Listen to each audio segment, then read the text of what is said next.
সকাল সকাল মিষ্টি কার না ভালো লাগে বলো তো? সকলেরই ভালো লাগে, সেরকম আমারও খুব পছন্দ মিষ্টি। তো আর বৃষ্টির দিনে তো আলাদাই একটা মজা। হ্যাঁ, আমি জানি যারা বাইরে কাজে যায় তাদের জন্য এটা মজা নয়, তাদের জন্য এটা একটা সাজা। হ্যাঁ, আরে এত বছর তো আমিও কাজ করেছি, আমিও যখন এরকম যেতাম তখন আমার মনে হতো ইস, বাড়িতে থাকলে হয়তো ভালো হতো। আমার, হ্যাঁ, এটা ঠিক, আমার কাজের জায়গাটা ছিল খুবই কাছে। মানে খুব কাছে বলতে খুব কাছেও না, আমাকে হেঁটে যেতে, আমি হেঁটেই যেতাম আবার হেঁটেই ফিরতাম। আমাকে হেঁটে যেতে হতো 20 মিনিট, 20 মিনিটের রাস্তা। আবার যখন ফিরতাম, এরকমও দিন গেছে আমি যখন ফিরতাম বিশাল ঝড় বৃষ্টি হচ্ছে, আমার মা আমাকে ফোন করতো, তুই কোথায়? আমি বলতাম আমি রাস্তায় বা কোনো একটা দোকানে বসে আছি, এরকম একটা ব্যাপার হতো।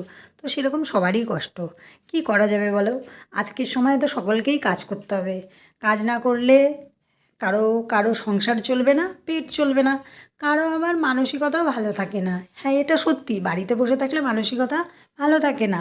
আর কিছু না কিছু করতে হয়, না করলে সত্যিই কিছু ভালো থাকে না। আর দিনকাল এখন এরকম পড়েছে, সব কিছু সব কিছু সবাইকে সব কিছুই করতে হয়, জিনিসপত্রের দাম বেড়েছে, সব কিছু। যাই হোক, চলো, অনেক কথা বলে ফেললাম। এই যে দেখতে পাচ্ছ, ওরা এটা দিয়ে ঢেকে রেখেছে, ওরা মাছ ধরার জন্য। তো ওদের এটা কি বিলাসিতা, মাছ ধরবে, আনন্দ। কিন্তু এটা আমাদের জন্য কষ্ট হয়ে যাচ্ছে। এই যে দেখো, জল, পুরো জল। তো আস্তে আস্তে জলটা পাস হচ্ছে, সেটা ওরা বুঝতে পারছে না। ওদের কাছে এটা ভালো লেগেছে, ওরা ঢেকে রেখে দিয়েছে, কিন্তু এটা আমাদের কাছে সাজা হয়ে দাঁড়িয়েছে সকালবেলা। যাই হোক, দেখো কত বৃষ্টি পড়ছে, আকাশ পুরো খারাপ। ওই যে বললাম, দেখতে ভালো লাগছে সব, কিন্তু কাজে তো ভালো লাগছে না। যাই হোক, চলো, আমি আমার সকালে চিয়া সিডটা খেয়ে নিচ্ছি, আর মধু দিয়ে খাই তো আমি সেটা। তো সেটা গুলিয়ে খেয়ে নিচ্ছি। ও, আরেকটা বিষয়, আচ্ছা বলো তো, কেউ কি কোনো কিছু শিখে আসে? আগে থেকে কি কিছু জানে বলো? করতে করতেই তো শেখে। এবার দেখো, আমার পছন্দ এক, আমার সামনের জন যে আছে তার পছন্দ আলাদা। এটা না সবাই বুঝতে চায় না। আমি জানি না কার কার সাথে এরকম হয়, কিন্তু আমার সাথে এটা খুব হয়। আমার পছন্দের, আমার পছন্দটা আলাদা, তার পছন্দ আলাদা। এবার আমার যেটা ভালো লাগবে আমি তো সেটাই করব বলো।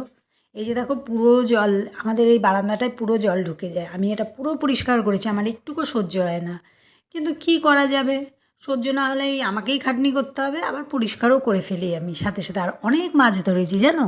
আমি যখন ফিরছিলাম ওখান দিয়ে, আমি একটু রাস্তায় বেরিয়েছিলাম দেখতে যে কী অবস্থা চারিদিকে, দেখো পুরো জল হয়ে গেছে। এই বছরের বৃষ্টিটা এত হয়েছে না, মানে কি বলবো, জলে জল, চারিদিকে জল। আর সাপের অত্যাচার যদি দেখো, আমাদের ওটা অভ্যাস হয়ে গেছে। আর আমাদের সবজি আনতে পাঠানো হয়েছে দাদাকে, এখনও আনেনি, মিষ্টি কুমড়া জাস্ট কাটা হয়েছে। আজকে আমি কোনো রান্না করা জিনিস দেখাবো না, কেন? কারণ হচ্ছে আমাদের সব কাঁচা সবজি দেখাবো, ওগুলো রান্না করার পর আর দেখানো হয়নি বা সময়ও হয়নি। এই দেখো,